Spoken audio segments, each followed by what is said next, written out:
জুলাই গণ অভ্যুত্থানে কুষ্টিয়ায় ৬ জনকে হত্যা সহ ৩ অভিযোগে বর্তমানে কার্যক্রম নিষিদ্ধ আওয়ামী লীগের নেতা মাহবুবুল আলম হানিফ সহ ৪ আসামির বিরুদ্ধে মামলার পরবর্তী সাক্ষ্য গ্রহণ ১০ মার্চ ধার্য করেছেন আন্তর্জাতিক অপরাধ ট্রাইব্যুনাল। ট্রাইব্যুনাল ২ আজ সাক্ষ্য গ্রহণ শেষে এই তারিখ ধার্য করেন। আজ এই মামলায় সাক্ষ্য দেন পুলিশের এসআই আনিসুর রহমান। পরে একই ট্রাইব্যুনালে ২৪ জুলাইয়ের মানবতাবিরোধী অপরাধ মামলা ওবায়দুল কাদের সহ বর্তমানে কার্যক্রম নিষিদ্ধ আওয়ামী লীগ ও দলটির অঙ্গ সংগঠনের শীর্ষ ৭ নেতার বিরুদ্ধে সাক্ষ্য গ্রহণ শুরু হয়। শেষ খবর পাওয়া পর্যন্ত মামলার জব্দ তালিকার সাক্ষী পুলিশের এসআই রুশো বণিকের সাক্ষ্য গ্রহণ চলছিল।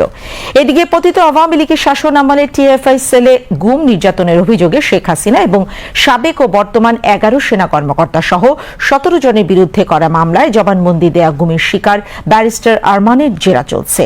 তাকে জেরা করছেন আসামি পক্ষের আইনজীবী আমিনুল গনি টিটু। বিচারপতি গোলাম মর্তুজা মজুমদারের নেতৃত্বাধীন আন্তর্জাতিক অপরাধ ট্রাইব্যুনাল ১-এ চলছে বিচারিক কার্যক্রম। পরে একই ট্রাইব্যুনালে রাজধানী কল্যাণপুরে জাহাজ বাড়িতে জঙ্গি নাটক সাজিয়ে ৯ তরুণকে হত্যা মামলায় শেখ হাসিনা সহ ১০ জনের বিরুদ্ধে অভিযোগ গঠনের শুনানি শুরু হওয়ার কথা রয়েছে। এছাড়াও জুলাই গণ অভ্যুত্থানে সংঘটিত আরও ৪টি মামলার বিচার কাজ হবার কথা রয়েছে। সকালে এসব মামলায় গ্রেফতার থাকা ২১ জনকে ট্রাইব্যুনালে হাজির করা হয়।